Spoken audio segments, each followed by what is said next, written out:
कुठल्या गावाला आले? नांदगाव. नमस्कार. या ठिकाणी नांदगाव तालुका नाशिक तालुका जिल्हा नाशिक यावरून आलेली एक दिंडी आहे. त्या दिंडीचे जे मुख्य सदस्य त्यांच्याकडून आपण जाणून घेऊ. आषाढी एकादशी निमित्त हे सगळे जे हे आहेत ग्रामस्थ भक्त आणि वारकरी हे सगळे पंढरपूरला निघाले आहेत.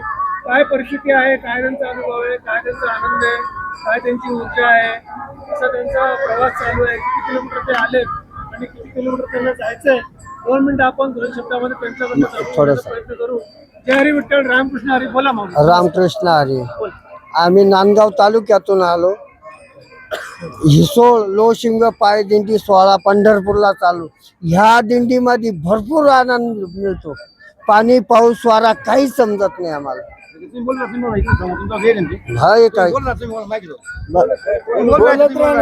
सगळं काय बोल 11 तारखेला निघालो आणि 23 तारखेला तिथे पंढरपूरला पोहोचणार आहे. पंढरपूरला 3 दिवस राहून आणि एकादश सोडून आम्ही आमच्या घराकडे जाणार आहे. एवढी पांडुरंगाच्या सोहळ्याचा आनंद आहे. हा जो पांडुरंगाच्या सोहळ्याचा आनंद आहे हा असा स्वर्गीय लोकी नाही. बस 2-3 प्रश्नाचे उत्तर द्या. आषाढी एकादशीला काय म्हणतात आपण? वारी, पंढरीची वारी. देवशाही किती एकादशी असतात? एका वर्षामध्ये 24. एकादशी कोणत्या देवाला समर्पित आहे? पांडुरंग म्हणजे पांडुरंग म्हणजे विष्णू. चातुर्मास सुरू होतो आषाढी एकादशी. आपले लाडके प्रिय देव विष्णू जे आहेत ते योग निद्रेमध्ये जातात आणि मग कार्तिक एकादशीला पुढे आपल्या सृष्टीचा संसार परत सांभाळतात. या 4 वेळेला आपण चतुर्मास म्हणतो. चतुर्मास पूर्ण वर्ष असतं पवित्र करण्यासाठी. परंतु श्रावण सुरू होतं. श्रावण सुरू झाला की देवादिदेव महादेव येतात. महादेव म्हणजे श्रावण, बरोबर आहे. तर देहू आणि आळंदी कोणत्या नदीच्या किनारी आहे?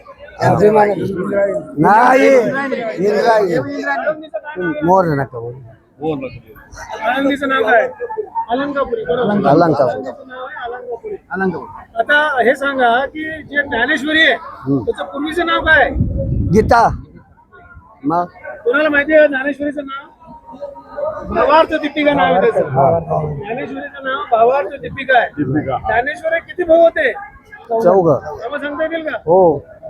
निवृत्ती, ज्ञानदेव, सोपान, मुक्ताबाई. 4 बहीण भाऊ. पंढरपूर कोणत्या नदी किनारे? चंद्रभागा. भीमा नदी. चंद्रभागेच्या तिरी तर आता प्रश्न असा आहे की जे का रंजले गांजले त्यासी म्हणे आपले कोणी म्हणलंय? हे मुक्ताबाई. संत तुकाराम. जे का रंजले गांजले पक्षीवल्ली आम्हा सोयरे कोणी म्हणलेलं आहे? संत तुकाराम महाराज. संत तुकाराम महाराज. संत एकनाथ महाराजांची समाधी कुठे आहे? पैठणला आहे. संत एकनाथ महाराजांची समाधी कुठे आहे? पैठणला आहे. बरं, आपले जे लाडके देव विष्णू, पांडुरंग, विठ्ठल यांची आणखीन एक यात्रा सुरू झाली आता 2-3 दिवसापूर्वी. कोणती आहे? जगन्नाथ यात्रा सुरू झाली आहे. जगन्नाथ यात्रा म्हणजे साक्षात भगवान विष्णू म्हणजेच पांडुरंग मोठी यात्रा आहे. मोठी यात्रा आहे की नाही? बरं, ठीक आहे. आता या ठिकाणी सांगा की आपल्या या ठिकाणी एकादशीचं नाव आहे. ज्या दिवशी आपण पाणी पितो ती कोणती एकादशी असते? निर्जला एकादशी. बरोबर आहे. निर्जला एकादशी. एकादशीचं आपल्या समाजामध्ये धर्मामध्ये खूप महत्व आहे.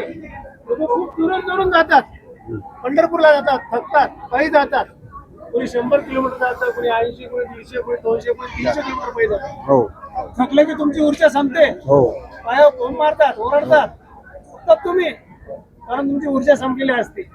पण नवीन दिवशी परत उठते. कारण ऊर्जा आपल्या पांडुरंगाकडनं भेटते, विष्णूकडनं भेटते, आपल्यामध्ये ताकद येते. हीच ताकद तुमच्या संसारामध्ये जीवनामध्ये सुद्धा कामाला येते. सगळे थकलेले असतात, परत ऊर्जा येते. कुठून? पांडुरंगाकडनं येते, विष्णूकडनं येते, परत आपण कामाला.